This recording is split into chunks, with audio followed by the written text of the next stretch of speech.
Меня зовут Яков Монин, это моя история. Такой, что ты проснешься с рассветом на корабле и встанешь твердо на палубе лицом к океану жизни, и в тебе воплотятся наши мечты.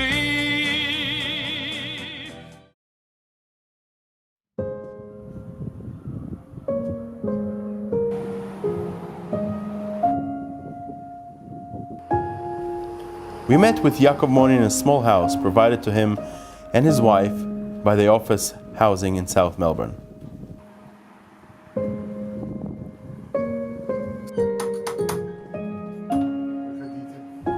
Yakov speaks with humor. He has a friendly manner, but somehow a bit reserved. He walks heavily, but you may notice he's a fast thinker. As soon as he saw my confusion where to sit down in a small kitchen, he nodded to his wife, and she said, "Boys, go to the backyard. It is more fun there than to be stuck in the house," she explained. We had a bigger unit, but on the second floor, and my husband had a problem with his walking. That's why we had moved. The garden was light and airy. We sat down to talk.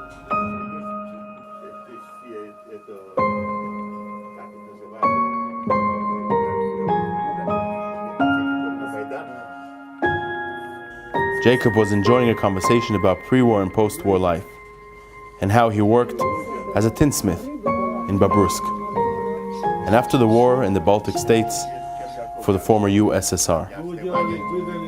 How well he earned, how he loved to travel with his wife, and how they have been living together for just 65 years. The wife was smiling, brought us a treat, and began to take an active part in the conversation.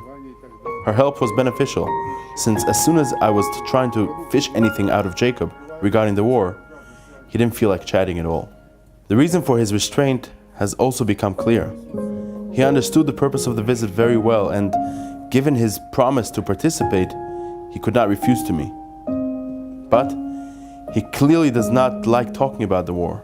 Shortly after, though giving a bit of thought, warmed up by his wife and my insistent inquiries, he gave a brief description of his frontline biography.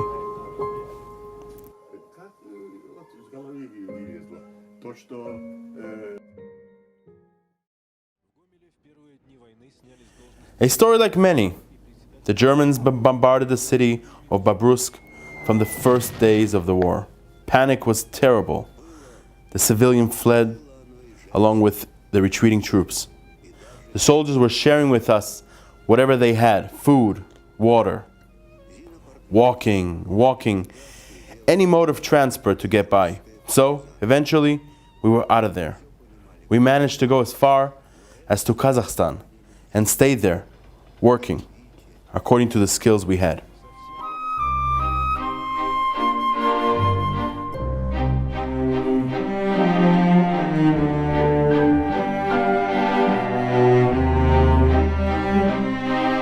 Yakov was lucky. A local government bakery was recruiting a tinsmith.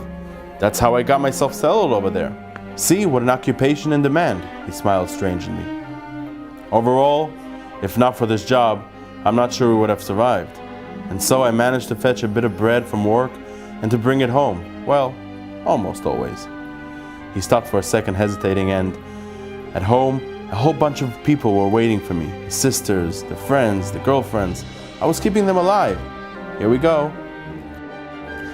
The strange smile he started with did not leave his face almost the whole conversation, as if he knew some secret, but either too shy to say or does not want to. Then I got into the army, to the sniper school, located around the Iranian border. I was good at this profession. The steady hand, the good eye, not a coward. What else you need? Ready to go, fighter! Though obeying a regime was my weak spot. I liked AWOLs, young ladies, dancing. His eyes were wandering around. He was smiling for real, like dreaming.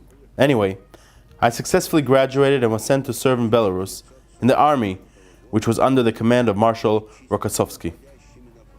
There were a lot of massive fights. Belarus was released, paying with blood for every village taken back from the Nazis. Then, Poland, where Yakov was wounded. It had been a while since then. I could not be able to recall that much, he said, hesitating again. But since you insist, the simplest things, that's what I remember about the war.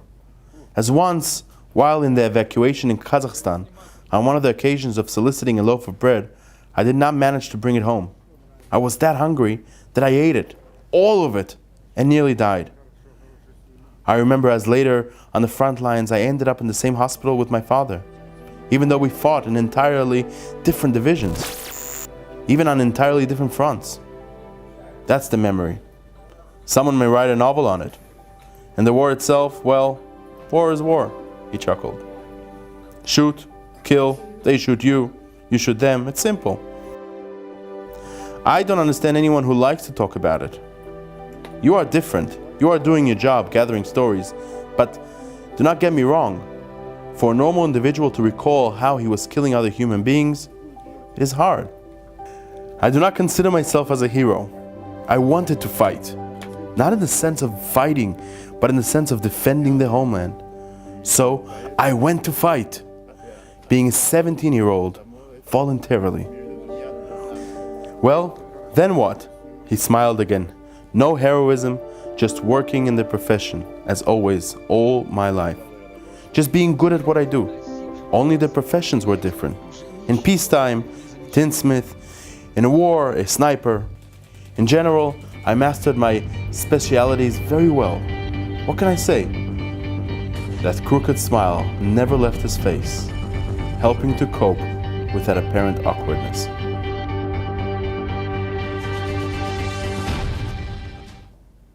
Despite all, I stubbornly continued to ask questions. I needed my story in the end. Did you face the Germans directly? Well, I was a sniper, most of the time. I saw them through the lenses of my sniper's rifle. I remember once I ran with everyone towards a hand-to-hand combat with the Germans. I do not clearly recall how I survived it. My memory is simply blocked. And how many Germans did you see through the lens? I was obviously implying killed. He perfectly understood my implication. He paused, made an effort to speak. No, I can't. There were no tears, not like when he recalled the story about the loaf of bread. No tears, just that look, inverted look, like he was seeing his soul.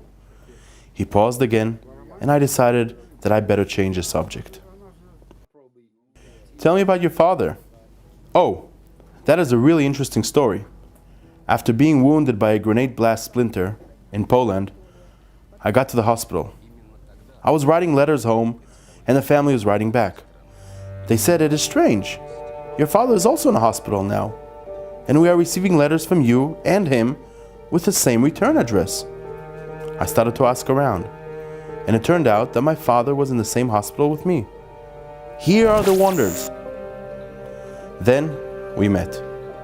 I do not know how to describe that meeting. Such things you may see only in the movies.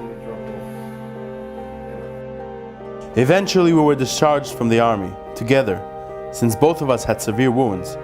By the way, you were asking me to recall things about the war. Here we are. After the splinter hit me, my guts, I'm sorry for being so explicit, were on the ground, just fell out.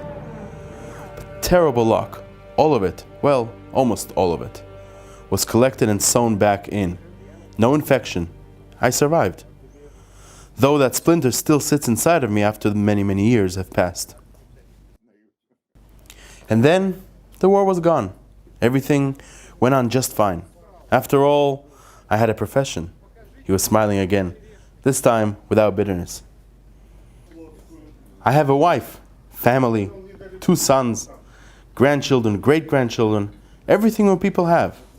By the way, all of them live here. He clearly looked happy. Here we are. Keep talking about the war. Look, some tasty cherries my wife brought. Help yourself. I better tell you stories about my classy life in the Baltic states after the war. I was making up to 500 rubles a month. Huge money back then. Finished work, and you are free to enjoy yourself. Go on a cruise with the wife. He accidentally stopped, and the pause lasted almost an eternity. You cannot imagine how good it felt. Tears stood in the eyes of Yakov Monin while he was watching his wife walking inside the house. She was moving slowly, as if carrying away the heaviness of a very long life, while carrying her husband's jacket, fully decorated with military medals and orders.